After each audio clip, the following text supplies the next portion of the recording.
Alguno muy interesante, digo uno como ejemplo, que es el que por ahí llama más la atención, hay otros que son más biológicos, es la idea de que este famoso ornitólogo que murió hace unos 5 años, a los 100 años, y famoso evolucionista Ernst Mayr, había hecho un estudio en Nueva Guinea de aves y había encontrado, no recuerdo el porcentaje, digamos 100 aves, 100 especies de aves que vivían en una isla. Él fue preguntando en las distintas tribus que vivían en la isla cuántas de esas aves ellos reconocían con un nombre distinto. Es decir, cuántas especies que el científico había clasificado eran a su vez distinguidas por los indígenas o los aborígenes del lugar como algo distinto. Él, no me acuerdo la cifra, pero algo así como el 90% de las especies que él reconocía también eran reconocidas con un nombre vulgar por los arbustos. Eso enseguida fue utilizado como la idea de que si una persona con el método científico ve una discontinuidad y una persona con una cuestión, otro método que sería arbitrario o intuitivo, llega a la misma conclusión, es porque eso existe ahí fuera de los dos.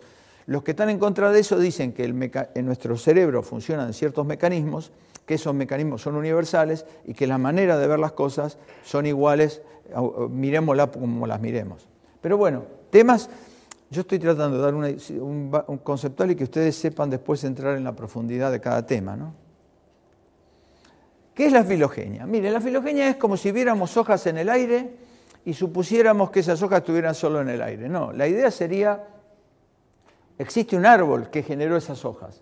La filogenia es ver las hojas en el aire, ver las especies y ver si somos capaces de reconstruir este árbol que las generó. Las preguntas básicas es cómo se lee la historia de la vida, método, y la segunda, dónde está escrita, qué tipo de carácter. Es decir, ¿cómo hago para hacer el árbol filogenético? Esos árboles que ustedes han estado viendo o que han visto durante largo tiempo. Bueno, ¿cómo se lee? El primer método, digamos, hubo muchas maneras de ver eso, y probablemente el primer árbol fue en 1838, el primer esquema de un árbol.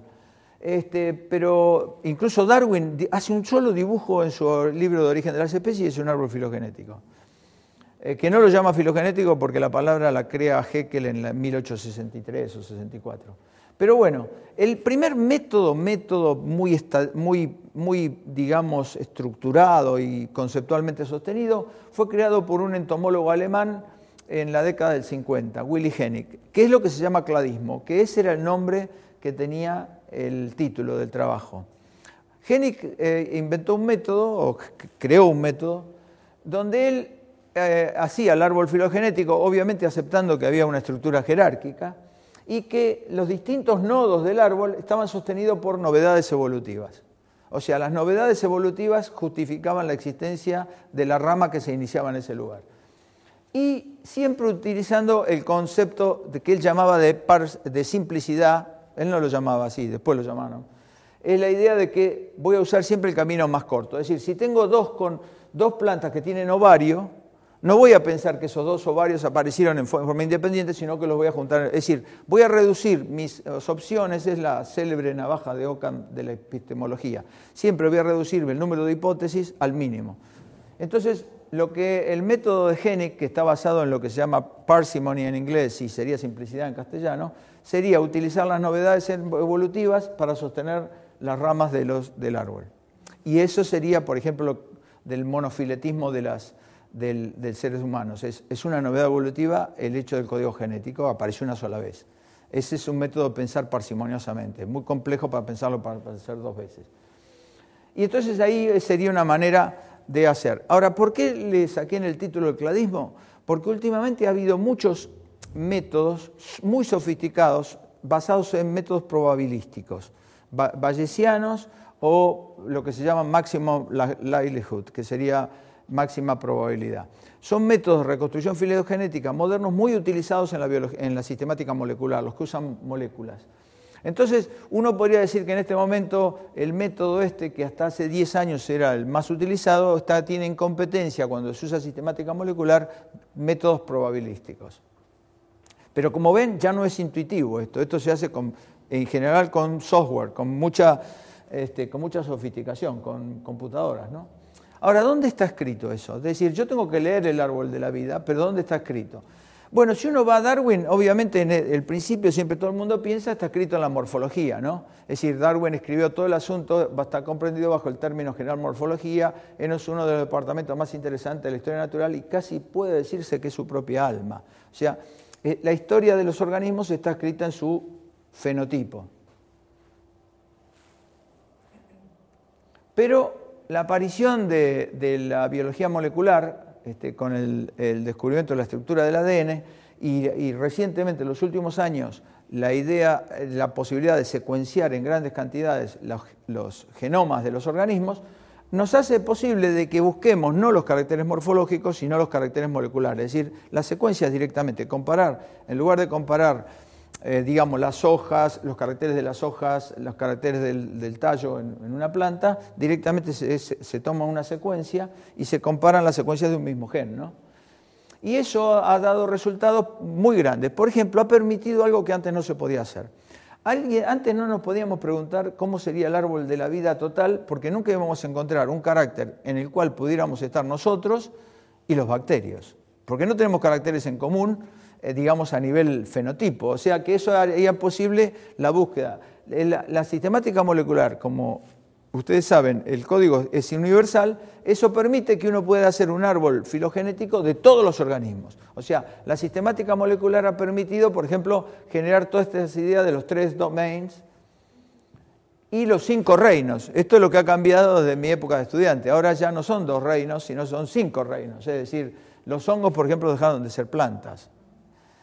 Ahí los 5 reinos están con los distintos colores y los domain que no serían, esto no tiene nivel taxonómico, son ideas más bien de, digamos, que todavía no se les ha aplicado una categoría taxonómica, pero los 5 reinos están con distintos colores.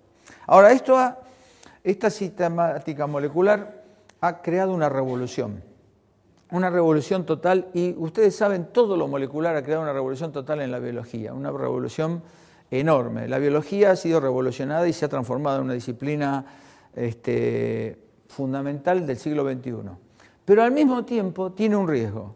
Es decir, esta es una visión, cuando me invitaron a dar esta charla me dijeron que hablara también de los debates. Y este sería un debate, por lo menos de mi visión marginal, digamos, mirando a protagonistas principales de la sistemática. Yo siempre me pongo como un simple testigo, ¿no? Esto tiene un inconveniente para mí.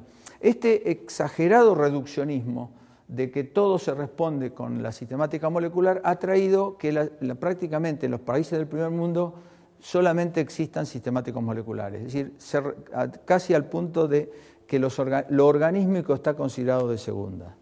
Esto para mí prevalece una visión absoluta molecular y como consecuencia de ello un pensamiento unidimensional de la disciplina. Yo veo como que es extremadamente importante la sistemática molecular, pero ha generado, digamos, ha dado respuestas a cosas que antes eran imposibles de pensar, los 5 reinos, los domains, pero al mismo tiempo se ha transformado en un discurso prevalente.